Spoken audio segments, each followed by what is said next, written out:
Closer look at what sugar does once it enters the body. This is the actor Brenton Thwaites. He's very kindly volunteered his body for the following demonstration.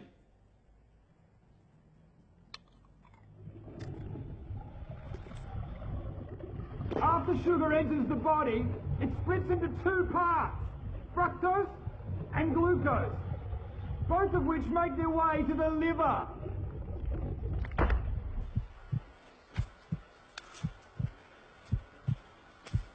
Now, once in the liver, the glucose is dealt with efficiently. It's either used immediately for energy, or it's stored for later, like a spare battery. But the fructose type of sugar is very different. The liver doesn't have a system to regulate the fructose because it was so rare in nature. So it hoovers it out of the bloodstream whether it needs it or not. And if all our spare batteries are full, then it rapidly turns it into fat. Some of that fat is going to stay in the liver, and you're going to have increased risk for insulin resistance and diabetes. What also happens is that this fat in the liver is then sent out into the bloodstream as triglycerides, which can lead to excess weight, plus blocked arteries, and heart disease.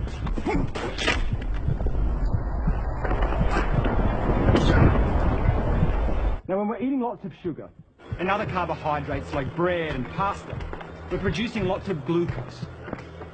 A hormone called insulin is released, which is like a key that helps to open our cells' doors so they can absorb all the glucose, remove it from the bloodstream, and burn it for energy.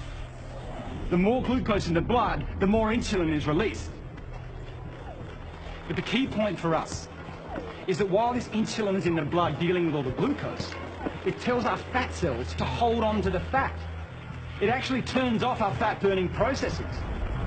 So when we're eating lots of sugar, we're putting fat into our bodies via the fatty liver. Because of all the glucose, we maintain the level of insulin, which tells our fat cells to hold on to the fat. We can't burn off fat when insulin is around dealing with all the sugar. This is what may be happening to a huge number of the population.